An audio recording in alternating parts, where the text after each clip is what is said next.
This is Daniel from Divine Orbit, and this is a video about the 2019 year ahead astrologically. I'm so excited to talk about the year 2019 with y'all. There's a lot of exciting things happening, and there's a lot of change happening as a result of some of the planetary movements that we'll see. So this video should tell you the top biggest 3 things to watch out for in 2019, and I'll talk to you about the Mercury retrogrades that are happening this year as well. The first thing that I'm going to talk about is Uranus. This planet has been moving back and forth between Aries and Taurus over the last few months, but it is a planet with an 84-year cycle. So every 8 years or so, it does spend in an entire sign. We're just finishing up that Aries 8-year period, and we're in the middle of that transition to the Taurus period. So I'm not going to talk about the Aries themes necessarily. You can watch my video on Uranus and Aries, but I will talk about the Taurus themes that are going to be emerging for you over the course of 2019. And we already got a preview of them in 2018, but 2019, they're going to come out full force starting in March. So the chart that you see here has the specific thing that Uranus will affect you with, depending on your rising sign. So if you don't know your rising sign, seriously, the rest of this video is dependent on it. So go check out the video description. There's a link there that you can check out to calculate your rising sign, and that will help you determine what path to follow in this video. If you don't know your birth time, it will be difficult to find your rising sign, but that is something that I actually offer as a service. We could go through your chart together, look at your life, and see what an approximate rising sign for you would be, and that would help you kind of understand any horoscope moving forward. So hopefully you know your rising sign and you're ready to jump into the rest of this video. So Uranus is a disruptive planet, but usually by the end of its 8 years spent in a sign, that disruption is turned into something that is a long-term innovation. And so usually it can be a very painful process to transform in this way, but it is something that happens quickly, and by the time it's over, you're like, oh, okay, I see the greater purpose at play here. All right, so the second of the 3 big planetary movements that I'm going to talk about is Saturn in Capricorn. Saturn's been in Capricorn for just about a year by the time this video will come out, and it's been limiting or creating boundaries in different areas. And actually, Saturn in Capricorn is a really great pairing because Capricorn is ruled by Saturn.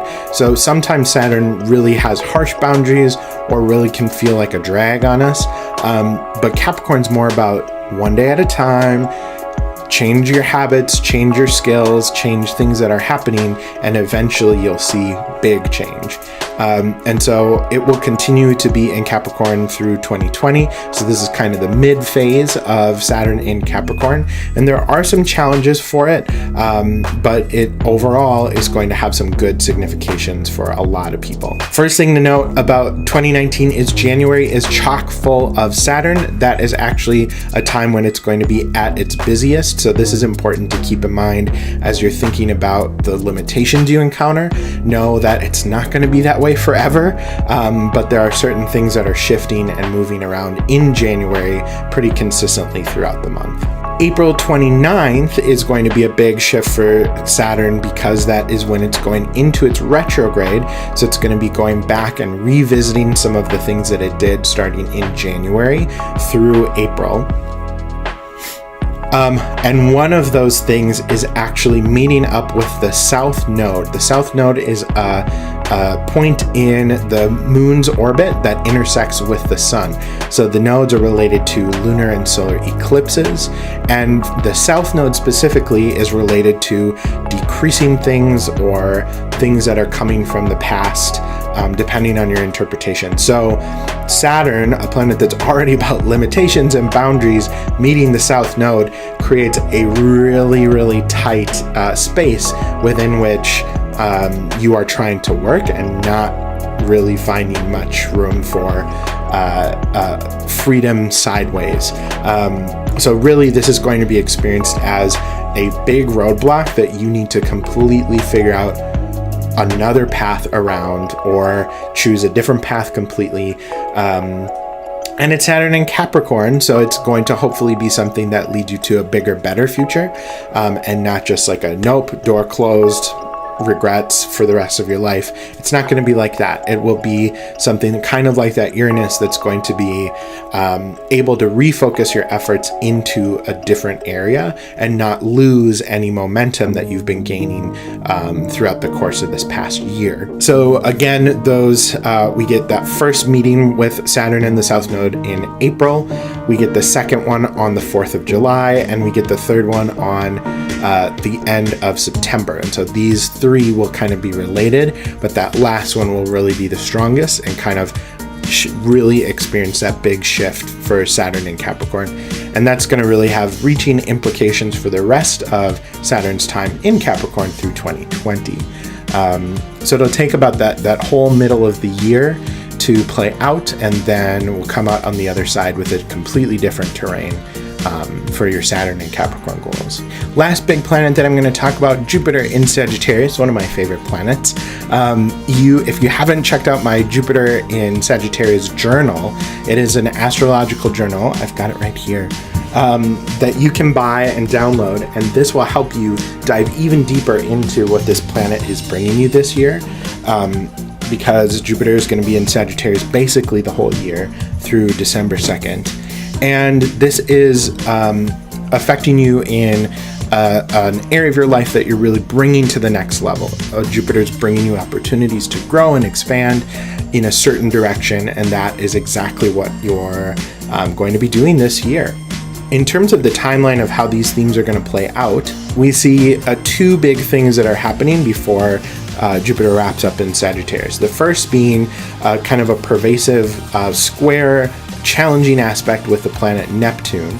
Now, Neptune's all about kind of hiding or mystifying things, the truth, concepts, just living in that fantasy, that dream world.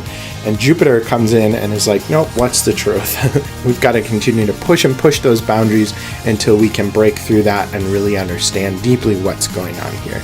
So the tension between these two planets is real, and because of Jupiter's retrograde, it is going to happen 3 times.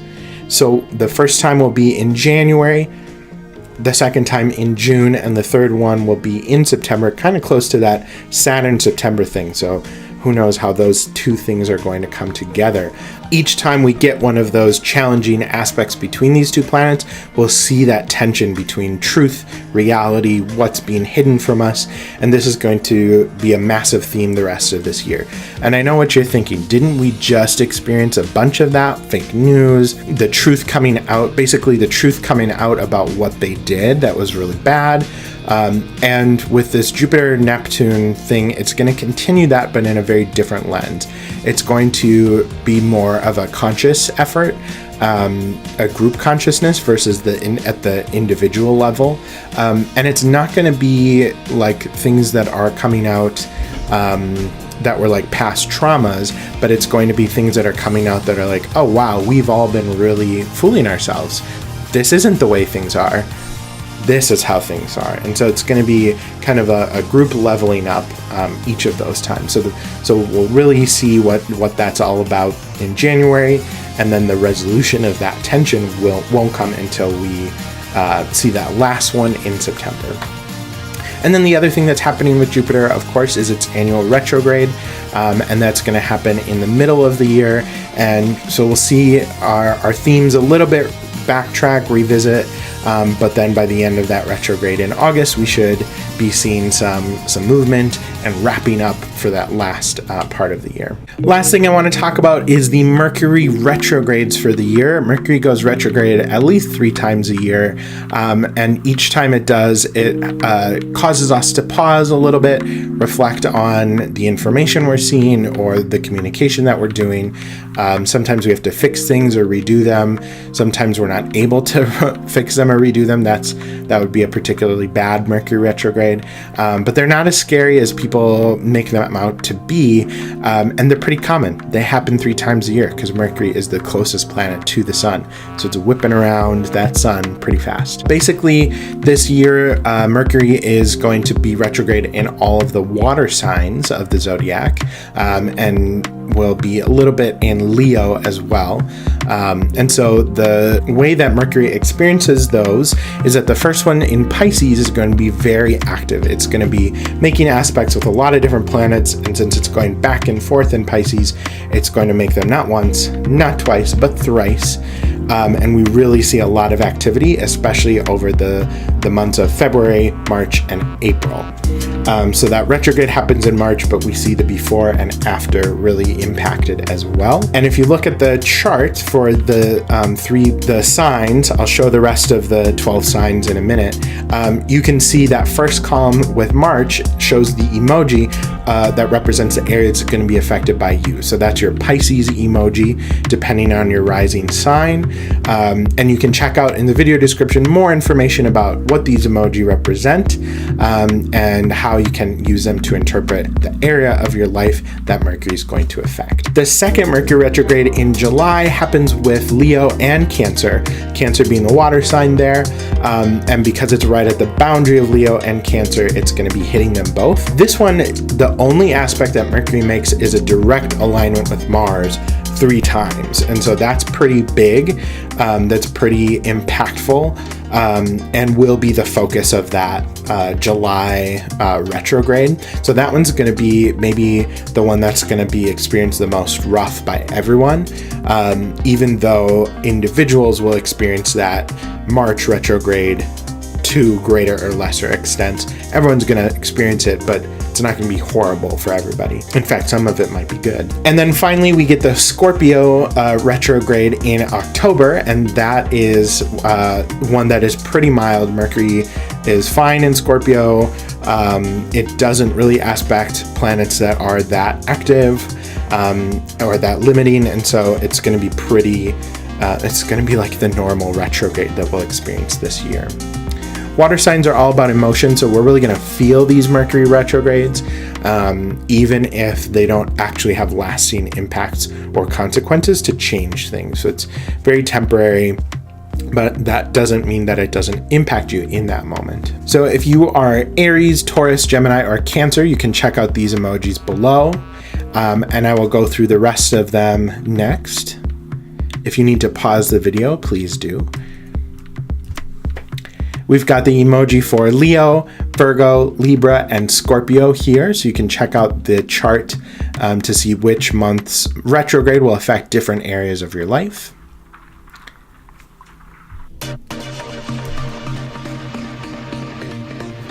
And last but not least, we've got Sagittarius, Capricorn, Aquarius, and Pisces. Again, check out the emojis to see which area of your life is affected by these Mercury retrogrades.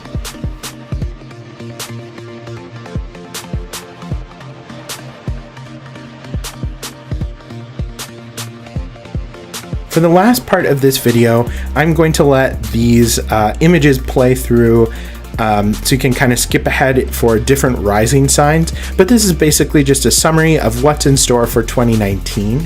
And you can take a look and see kind of the different dates that are going to be important related to those different themes. And feel free to, screenshot this if you want to post about it. But yeah, enjoy these summaries with a little bit of music in the background. But so I want to thank you for watching this video about the major things that are happening in 2019, and I hope that you will consider deepening your understanding of these things either by continuing to watch videos, subscribe to my channel, that'll be the way that you know when my videos are posting, or take a look at the daily horoscopes that I do on Instagram or Facebook. And if you're really, really curious about a particular theme in your life, we can always do a one-on-one consultation where I can help you explore your chart and get even more specific with different dates and themes that are going to emerge for you in the year ahead. I would love to do that kind of a consultation with you. So there you go. This is your year ahead look for 2019 in astrology. Thank you so much for watching, and I will catch you on the next cycle.